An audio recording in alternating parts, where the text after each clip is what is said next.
e agora também nas 3 ações declaratórias de constitucionalidade, falará pelo amicus curiae, Associação Brasileira dos Advogados Criminalistas, Abracrim, o Dr. Lênio Streck.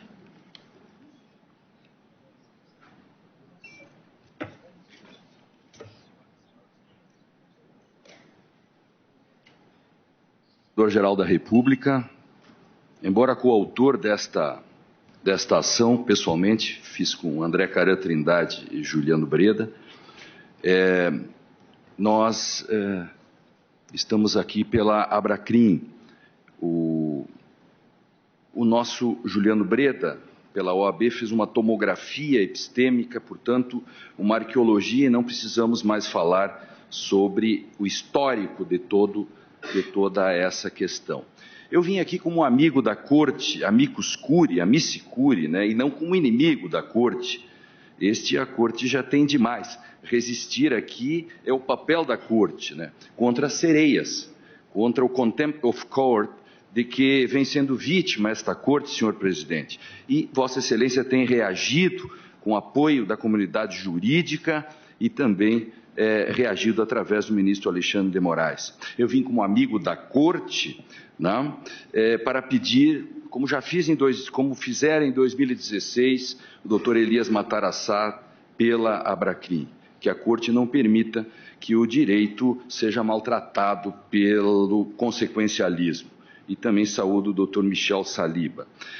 A nossa missão, a minha missão, depois de 3 anos de trabalho, depois desta ADC, escrevendo todos os dias, é criar um modo daquilo que se pode chamar, e Bernd Ritters, da Alemanha, chama de constrangimento epistêmico, que quer dizer uma preocupação que a doutrina deve ter com a interpretação dos textos. E ele tem um livro chamado Unbegrenzte Auslegung, que é um direito não constrangido. Ele mostra que quando os juristas não constrangem, não fiscalizam, não buscam, por vezes, a literalidade do texto da Constituição, como aconteceu na Alemanha nos anos 30, corre-se sério perigo. Eu vim como amigo da corte para pedir, então, que esta corte faça a coisa certa. O que é fazer a coisa certa? É julgar com responsabilidade política, sem politizar o direito. Tarefa difícil? Muito. O Supremo tem de, com responsabilidade moral, dizer sim e não quando necessário. Só que sim é sim e não é não. Não pode ser sim ou não quando interessa. Hoje o texto é claro, amanhã já não é. O sim pode ser não. A ADC 44, por exemplo, não quer discutir outra coisa que não o artigo 283, a sua constitucionalidade. Esta ADC é exatamente para isso, a 44. Tudo já foi dito aqui, nós sabemos de cor já os dispositivos legais. Era para ser um easy case no início, se tornou um hard case. Eu tenho medo que se transforme num tragic case. A questão, ao nosso ver, é muito simples. Trata-se de uma constitucionalidade espelhada. Mas por que isso ficou tão polêmico? Porque foi politizado, foi ideologizado. A discussão foi moralizada. Um exemplo dessa politização, um juiz escreve um texto dizendo que a leitura literal do artigo 283 não dá direito à presunção da inocência. Um professor famoso de São Paulo diz, a leitura literal dá o direito à presunção, mas por isso gera impunidade e por isso não deve ser aplicado. É só chamar o VAR para resolver um problema como esse. Afinal, há um direito ou não há um direito? Está claro na lei ou não, ministro Fachin? O senhor faz uma interpretação conforme a Constituição do artigo 283. Mas se o artigo 283 espelha a Constituição, seria a Constituição inconstitucional? Ressuscitemos Barhoff?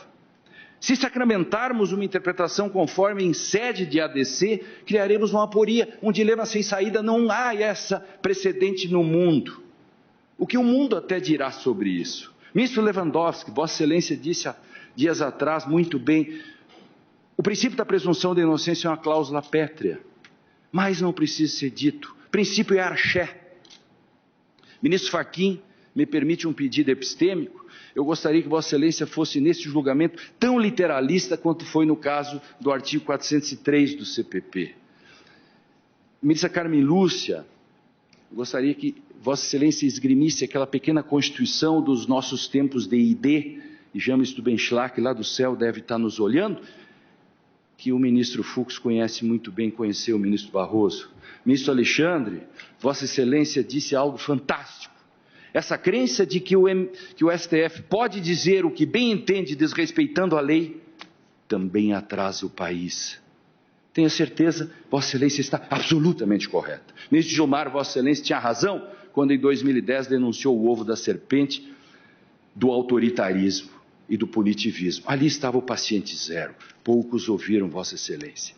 Pedir aqui para que resistam e peço o canto das sereias. Sejamos Ulisses, voltando a Ítaca. Resistamos às lendas urbanas, como vamos libertar 150 mil pessoas. Resistemos aos apelos de jornalistas e jornaleiros que flertam com o autoritarismo, fazendo ameaças. E aqui, para isso, parafraseio Churchill, que foi citado esses dias por um jornalista. Tem gente no Brasil que alimenta os crocodilos esperando serem comidos por último. Salvemos a Constituição, isso me parece a coisa certa, por mais paradoxal que isso possa ser. Fazer a coisa certa não é resolver dilemas morais ou atender a voz das ruas. Fazer a coisa certa é como fez aquele médico de uma famosa série americana. Não fez o transplante para o presidente da República porque o presidente era o segundo da fila. Ele disse, it's the law, porque tem um princípio que diz uma vida igual a uma vida. Princípio vale. Tribunais não existem para disputar popularidade. A DC é ação sem rosto, ministra Rosa. Não há réu em julgamento. E Vossa Excelência tem razão quando fala que é impossível escapar dessa literalidade. Pedi desde o início que façam a coisa certa. É dizer que o artigo 283 diz o que diz. 2009, 2011, 2016, a exposição de motivos, buscar a intenção do legislador, para quê? Para os descontentes de uma eventual decisão a favor da constitucionalidade, para os que não concordam moral e politicamente com a clareza da Constituição e do CPP, eu digo, fazer a coisa certa e dizer que a Constituição é um remédio contra maiorias. O ministro Barroso escreveu muito sobre isso. Nosso decano não se cansa de repetir isso. E encerro. Na inicial da ADC 44, citamos Humberto Eco. Aspas. Frequentemente os textos dizem mais do que seus autores pretendem dizer, mas menos do que muitos leitores inconformados gostariam que eles dissessem. Isso se aplica ao texto constitucional e ao artigo 283 da Constituição. Obrigado. Agradeço ao doutor Lênio Streck.